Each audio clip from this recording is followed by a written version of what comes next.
ભગવદ્ ગીતા અધ્યાય 8 અક્ષર બ્રહ્મ યોગ અથવા ભગવત પ્રાપ્તિ. સામાન્ય રીતે સ્કૂલ કોલેજ હોય એમાં બે પ્રકારના વિદ્યાર્થીઓ આપણને જોવા મળે.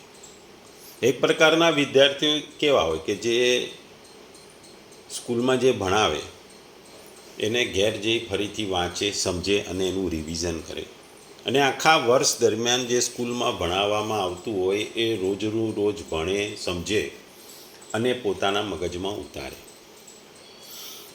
જ્યારે બીજા અમુક પ્રકારના વિદ્યાર્થીઓ હોય છે કે આખા વર્ષ દરમિયાન જે સ્કૂલમાં ભણાવવામાં કે કોલેજમાં ભણાવવામાં આવે તો ઘેર જઈ એનો અભ્યાસ કરવામાં ના આવે, એને સ્મરણ કરવામાં ના આવે. પણ જ્યારે વાર્ષિક એક્ઝામ આવે ત્યારે એ ચોપડી લઈને વાંચવા બેસે અને પરીક્ષામાં પાસ થવાનો પ્રયત્ન કરે. જે આખા વર્ષ દરમિયાન ભણે છે, ધ્યાન દઈને જે શિક્ષણને કે વર્ગમાં બેસીને જે સાંભળેલું છે એનું મનન ચિંતન કરે છે, એવી વિદ્યાર્થીઓ જ્યારે સ્કૂલમાં વાર્ષિક એક્ઝામ આપવા બેસે છે ત્યારે એમના મનમાં કોઈ પણ પ્રશ્નો જે પૂછાયેલા હોય છે પરીક્ષામાં એના ઉત્તરો ફટાફટ મનમાં આવી જાય છે અને એ ફટાફટ એના જવાબો લખે છે અને એ સારા માર્કથી ઉત્તીર્ણ થાય છે.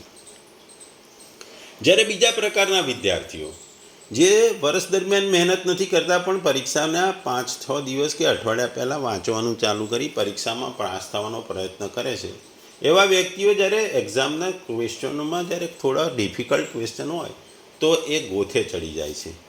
એમને વાંચેલું યાદ નથી આવતું કારણ કે એમણે આખા વર્ષ દરમિયાન આનું સ્મરણ કે એનો અભ્યાસ કર્યો હોતો નથી. એટલે એ લોકો ઘણીવાર નાપાસ પણ થાય છે અથવા ઓછા માર્કથી પાસ થાય છે. એ જ વસ્તુને અહીં ભગવાન સમજાવી રહે છે કે મૃત્યુ એટલે કે મરણ એ આપણા જીવનની પરીક્ષા છે. આખું વર્ષ ભણ્યા પછી જેમ વાર્ષિક પરીક્ષા આવે એમ આખા જીવન જીવ્યા બાદ મૃત્યુ આવે છે.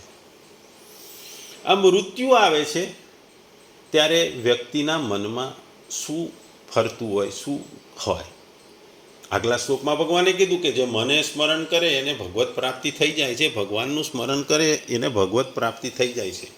પણ જેણે આખા વર્ષ દરમિયાન ખોટા કામ, સુખ દુઃખને બદલે ભૌતિક સુખો પાછળ રચ્યો પચ્યો રહેતો હોય, ભગવાનને યાદ ના કરતો હોય, એને ભગવાન ક્યાંથી યાદ આવે?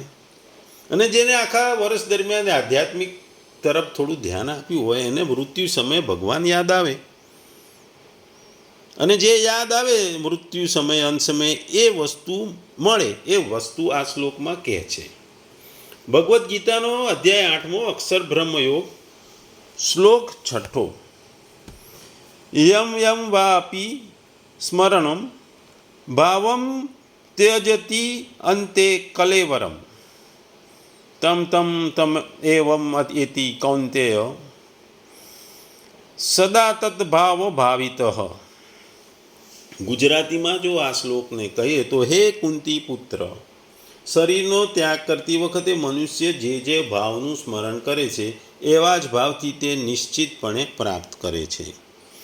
બીજા શબ્દોમાં કહીએ તો હે કુંતી પુત્ર અર્જુન, માણસ અંતકાળે જે પણ ભાવને સ્મરણ કરતો શરીરને છોડે છે તેને તે જ પામે છે, કેમ કે સદા તે જ ભાવથી ભાવિત રહેલો હોય છે.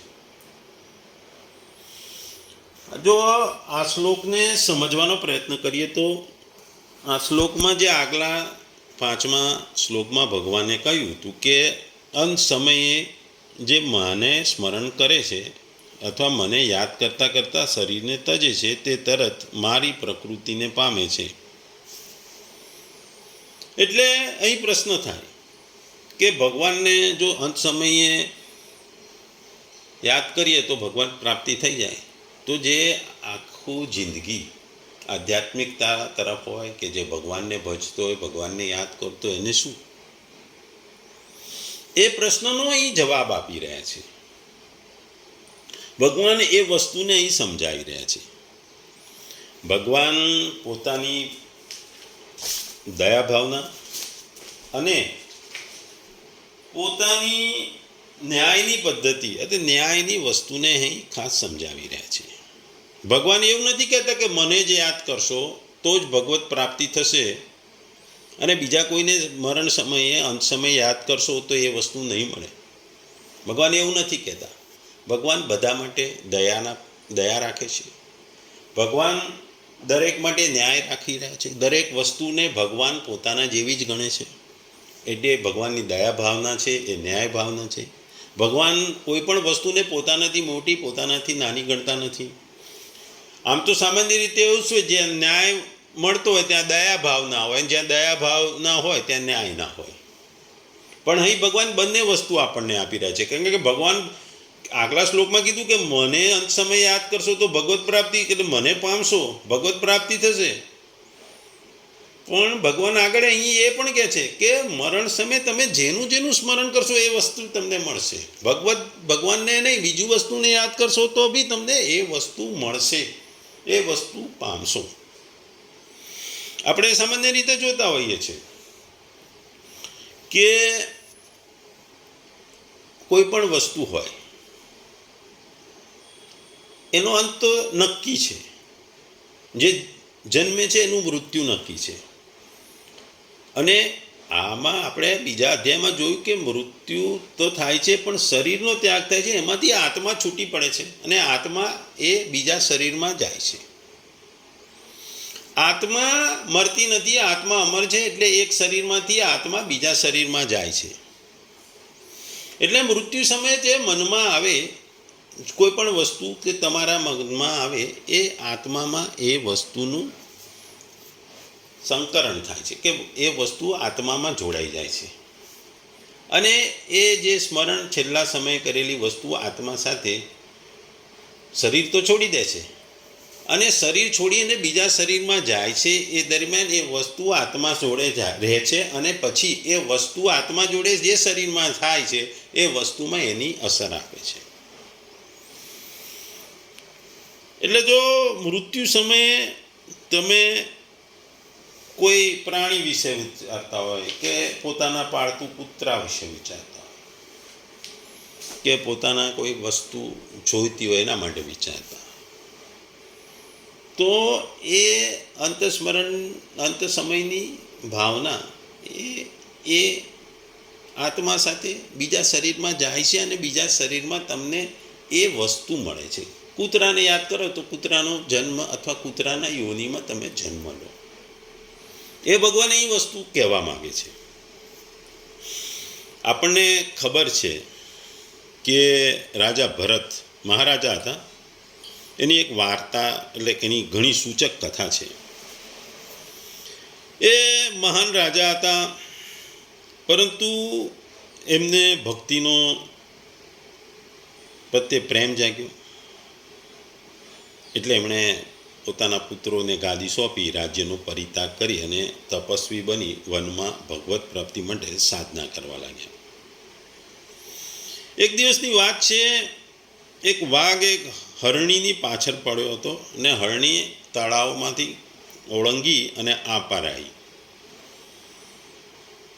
અને હરણી મરી ગઈ. પણ એના ગર્ભમાં રહેલી બચ્ચાએ જન્મ આપી દીધો. આ બચ્ચાને જોઈને રાજા ભરતને દયા આવી ગઈ. એણે એ બચ્ચાને લઈ લીધું અને પોતાના આશ્રમ અથવા પોતાની ઝૂંપડીમાં લઈ ગયો. ત્યાં એનું લાલન પોષણ કરવા માંગ્યા.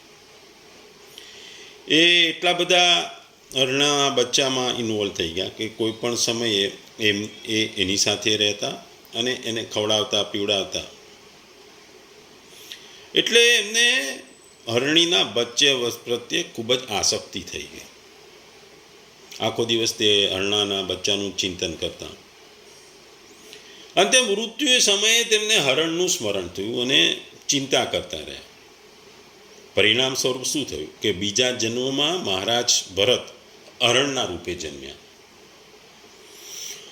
અને હરણના રૂપમાં એ જન્મ્યા, અને એમની જે પૂર્વજન્મની આધ્યાત્મિક વસ્તુઓ અડધી રહી ગઈ હતી. એટલે હરણ જ્યાં જ્યાં કથાને એવું થતું ત્યાં જઈને બેસતું, અને આ રીતે એમની પૂરી આધ્યાત્મિકતાની સફર પૂરી થઈ. હરણના રૂપે જન્મ લીધા પછી એમની આધ્યાત્મિક સફર પૂરી થઈ. એટલે એમને ફરીથી મનુષ્ય જન્મ મળ્યો, એટલે એ મનુષ્ય જન્મ પ્રાપ્ત કર્યો, ત્યારે એ જળ ભરત તરીકે ઓળખાયા. એટલે ભગવાન કહે છે કે મનુષ્ય જે પણ કંઈ કર્મ કરે છે તે સંસ્કાર રૂપે તેના અંતઃકરણમાં અંકિત થાય છે. આ સંસ્કારો પ્રમાણે જે સમયે જેવું પણ સહાયક નિમિત્ત મળી જાય તેવી જ વૃત્તિ અને સ્મૃતિ થાય. જ્યારે સાત્વિક કર્મોની અધિકતાને કારણે સાત્વિક સંસ્કારો વધી જાય ત્યારે મનુષ્ય સત્વગુણ પ્રધાન બની જાય છે અને તે જ પ્રમાણે સ્મૃતિમાં સાત્વિક બને છે. આ જ પ્રમાણે રાજસી તામસી કર્મોની અધિકતા હોય તો એ રાજસી તામસી સંસ્કારોવાળો વધે છે અને મનુષ્ય રજોગુણ કે તમોગુણવાળો બને છે અને તે પ્રમાણે એની સ્મૃતિમાં પણ એ જ હોય છે. આ રીતે કર્મ, ગુણ અને સ્મૃતિ આ ત્રણેયનું એક્ય હોવાથી આમાંથી કોઈને પણ ભાવિ યોનિમાં પ્રાપ્તિમાં હેતુ બનાવવામાં આવે તો કોઈ દોષ નથી, કારણ કે વસ્તુ તો વાત તો એકની એક જ છે. જમીન, મકાન વગેરેનું ચિંતન કરતાં કરતાં મરનારોને પોતાના ગુણ અને કર્મ પ્રમાણે સારી નરસી યોનિ મળે છે અને તે યોનિમાં તે મનુષ્ય પોતાની અંત સમયની વાસના પ્રમાણે જમીન, મકાન વગેરે જળ પદાર્થોને પામે છે. વસ્તુનો કહેવાનો મતલબ એવો છે કે તે જે કોઈ યોનિમાં જન્મશે તે યોનિમાં તે સ્મરણ કરેલા જમીન, મકાન વગેરે સાથે તેનો સંબંધ બંધાશે. તેવી જ રીતે મકાનનો માલિક મકાનને પોતાનું સમજે છે, એવી રીતે મકાનમાં માળો બાંધનાર પક્ષી હોય કે ચકલી હોય અને દર બનાવતો ઉંદર હોય કે કીડી હોય વગેરે તે મકાનને પોતાનું જ માને છે. તેથી એમ સમજવું જોઈએ કે પ્રત્યેક યોનિમાં પ્રત્યેક જળ વસ્તુની પ્રાપ્તિ પ્રકારાંતરથી થવા પામે છે. જ્યારે મનુષ્ય અંતકાળમાં જે ભાવનું સ્મરણ કરતાં કરતાં શરીરનો છોડે છે, ત્યાગ કરે છે, તે જ ભાવને તે પામે છે. પરંતુ અંતકાળમાં કયા ભાવનું સ્મરણ શા માટે થાય છે એ બતાવવા માટે અહીં ભગવાને સદા તત ભાવ ભાવિત કીધું છે. અંતકાળમાં પ્રાય તે જ ભાવનું સ્મરણ થાય છે જે ભાવથી ચિત્ત હંમેશા ભાવિત હોય છે. જેમ વૈદો કોઈ ઔષધિને વારંવાર કોઈ રસની ભાવના આપીને ઔષધિને તે રસથી ભાવિત કરી દે છે, તે જ રીતે પૂર્વ સંસ્કારના સંગ, વાતાવરણ, આસક્તિ, કામના, ભય વગેરેના પ્રભાવથી મનુષ્ય જે ભાવનું વારંવાર ચિંતન કરે છે એ ભાવથી એ ભાવિત થઈ જાય છે અને અંત સમયે એ ભાવ જ એને યાદ આવે છે અને એ ભાવ યાદ આવતા એને એ વસ્તુ મળે છે.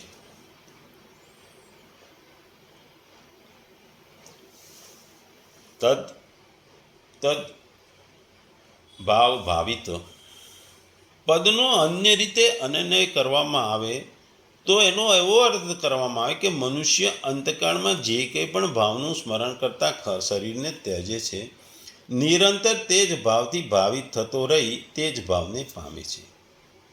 આ વસ્તુ કહેવામાં કોઈ કારણનો વિરોધ નથી, પણ એક વસ્તુ સ્પષ્ટ થઈ જાય છે કે મનુષ્ય પોતાના મરણની સાથે એકદમ અંતકાળમાં સ્મરણ કરેલા ભાવોને પૂર્ણ રૂપે પામતો નથી.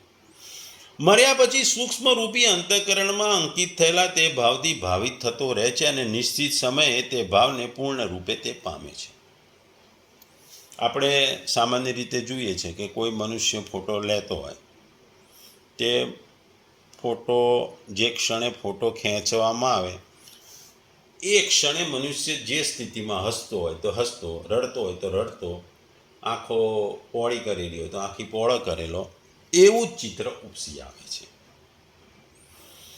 એમાં તમે જે ક્ષણનો ફોટો લીધો એ ક્ષણ જ ફોટામાં દેખાય.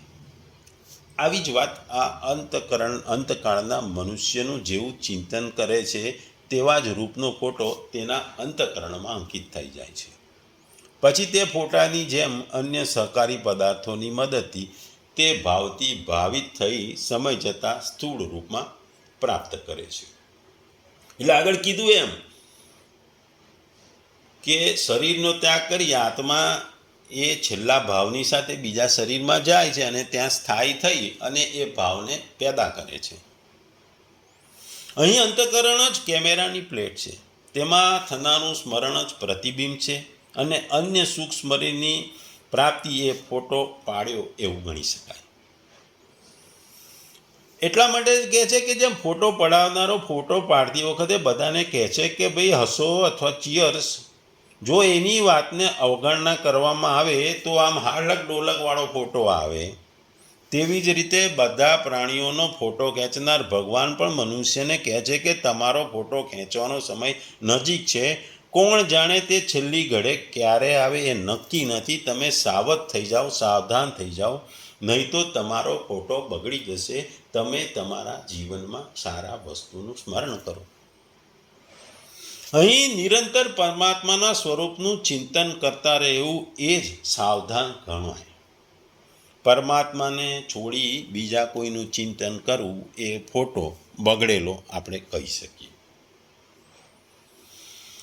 આપણે જોઈએ છે કે સોય હોય અને દોરો હોય, એટલે સોય જે દિશામાં જાય એ જ દિશામાં દોરો જાય. ટાંકા લેવા માટે, કપડામાં ટાંકા લેવા માટે સોય જે દિશામાં જાય એ દિશામાં દોરો ખસે છે. એ એક ખૂબ જ માર્મિક વસ્તુ આ શ્લોકમાં ભગવાન સમજાવે છે. ભગવાન આગળ કહે છે કે છેલ્લો વિચાર નવો જન્મ નક્કી કરે છે. આખા જીવન દરમિયાનનો ખૂબ જ આગળ પડતો વિચાર મૃત્યુ સમયે મન પર કબજો જમાવે છે. સામાન્ય જીવનમાં વ્યક્તિને જેના પ્રત્યે ખૂબ જ ધ્યાન આપ્યું છે તેવા વિચાર મૃત્યુ સમયે યાદ આવે છે. મૃત્યુ સમયે કરેલો વિચાર પુનઃ જન્મમાં મળનાર શરીરનું સ્વરૂપ અને સ્વભાવ નક્કી કરે છે. જીવન દરમિયાન પોતે જે સંસ્કાર પ્રાપ્ત કર્યા છે તે સંસ્કારોનું બળ મૃત્યુ સમયની સ્મૃતિનું કારણ બને છે. જેમણે જીવનભર ઈશ્વરનું ભજન કર્યું હોય તેઓ મૃત્યુ સમયે ઈષ્ટદેવનું સ્મરણ કરે છે. આપણામાં કહેવત છે ને કે જેવું વાવો તેવું લણો. જીવન દરમિયાન જેવું કર્યું હોય એવું જ ફળ મળે, એટલે અંત સમયે પણ એ જ વસ્તુ તમે મળે. તમે બાજરો વાવ્યો તો બાજરો જ ઉગે, ઘઉં ના ઉગે. એ રીતે તમે જીવન દરમિયાન જે દરમિયાન જો ભક્તિ કરી હોય તો અંત સમયે ભગવાન યાદ આવે. જીવન દરમિયાન ભૌતિક સુખો પાછળ ગાળા થયા હોય કે ભૌતિક સુખો પ્રત્યે આસક્તિ હોય તો મૃત્યુ સમયે પણ ભૌતિક સુખોની જ યાદ આવે. અને શાસ્ત્રોમાં કહેવાયું છે મૃત્યુ સમયે માણસની બુદ્ધિ જતી રહે છે, એને કશું યાદ આવતું નથી. એ પણ વસ્તુ છે. અહીં કીટ ભ્રમર ન્યાયને આપણે લાગુ પાડી શકીએ. કીટ ભ્રમરને સતત યાદ કરે છે અને છેવટે તે ભ્રમર બની જાય છે. જેવી રીતે પોતાના ઈષ્ટદેવને જે યાદ કરે છે તે ઈષ્ટદેવની સાથે એકરૂપ બની જાય છે. સાયુજ્ય મુક્તિ પ્રમાણે જો નંદકેશ્વરનું જે દ્રષ્ટાંત છે એમાં આપણે જોઈએ કે એમણે ઈષ્ટદેવનું સતત ચિંતન કર્યું અને છેવટે એમને ઈષ્ટદેવ મળી ગયા હતા. જો તમે તમારા જીવને તમારા જીવન દરમિયાન અમર આત્માના વિચાર કરશો તો મૃત્યુ સમયે તમને આત્માનો જ વિચાર આવશે અને તમને અમરત્વની પ્રાપ્તિ થશે. જો તમે તમારા શરીરનો જ હંમેશા વિચાર કર્યા કરશો અને તમારી જાતને તમે નાશવંત શરીર તરીકે ગણ્યા કરશો તો વારંવાર તમને જુદી જુદી યોનિઓમાં જન્મ મળ્યા કરશે. જો તમે મૃત્યુ સમયે તમારા પ્રિય કૂતરાનો વિચાર કરશો તો તમને કૂતરાનો જન્મ મળશે. દરેક માનવીને જીવનનું ચોક્કસ દ્રષ્ટિબિંદુ, ચોક્કસ વિચારસરણી, ચોક્કસ ઈચ્છા, તૃષ્ણા અને આશા, અમુક જ પ્રકારનું ચારિત્ર્ય, સ્વભાવ અને સ્થાન તથા માન હોય છે. આ બધું સંસ્કારોની તેના અંતર્મન પર પડેલી ન ભૂસી શકાય એવી અસરને લીધે થાય છે. તે હંમેશા દેહનું અને દેહની જરૂરિયાતોનું ચિંતન કરે છે. બાહ્ય અને નાશવંત પદાર્થોમાં જ પોતાના સુખની શોધ કરે છે. તે પોતાને નાશવંત દેહ ગણે છે. પ્રત્યેક વસ્તુનું મૂળ, અંતર્મય, સંપૂર્ણ આનંદમય એવો પોતાને જ તે અવગણે છે. દુનિયાવી સુખોની પાછળ પડવામાં તે તેની ઇન્દ્રિયો, મનને અને બુદ્ધિને કેળવે છે. યોગિક રીતે અને ઇન્દ્રિયને સંયમ રાખવાનું તે અવગણે છે. તેથી તે હંમેશા પોતાના દેહનો, ખોરાકનો, કપડાનો, સુખો, ભૌતિક સુખોનો વિચાર કરે છે. તે ઈશ્વરના વિશે તથા પરમ સુખ અને જ્ઞાનરૂપ આનંદ તથા સુખનો કુવારો એવા અંદર રહેલા આત્માના વિશે કશું જાણતો નથી અને એને અવગણી અને ભૂલી જાય છે. ઈચ્છાઓ તો અસંખ્ય અને અનંત છે. તેથી માનવીને એક જન્મમાં પોતાની બધી ઈચ્છાઓ પૂરી થતી નથી. મન પર પડેલી અસર અને ઈચ્છાઓનો સમૂહ મૃત્યુ સમયે વલોવાય છે. પરિણામે ખૂબ જ ઉત્કટ તથા બહુ જ સેવેલી ઈચ્છાઓ મનની સપાટી ઉપર આવે છે. વિચારના મંથનથી પેદા થયેલું ઉત્કટ ઈચ્છારૂપી નવનીત તાત્કાલિક તૃપ્તિ માટે માનવીનું ધ્યાન ખેંચે છે.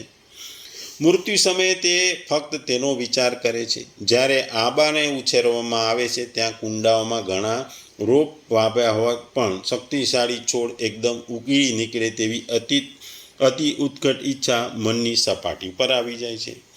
જો ઈચ્છાઓ અતૃપ્ત રહી જાય તો મનની ઈચ્છાઓ અતૃપ્ત રહી હોય તો મનને તે ઈચ્છાથી સંતૃપ્ત બની જાય છે અને પછીના જન્મમાં તે સંતોષ થાય છે. આ ઈચ્છા બીજા જન્મમાં પ્રધાન પદે રહે છે. તમે જ તમારા ભાગ્યના ઘડનારા છો. તમારા વિચાર, વાણી, ચારિત્ર્ય, કર્મ, લાગણી અને અનુભવ માટે તમે પોતા જ જવાબદાર છે. તમે અમુક ચોક્કસ દુનિયાવી ઈચ્છાઓ અને સંસ્કાર તમારા અંતરમાં મૂક્યા, પાળ્યા અને પોસ્યા તો તમારે એ પ્રમાણનું તમને ફળ મળે છે. જો તમે મોક્ષની ઈચ્છાના આધ્યાત્મિક સંસ્કાર મૂક્યા હોય તો તમે અમર શાશ્વત સુખના ફળ મળત. આપણામાં કહેવત છે, જેવું વાવો તેવું લણો.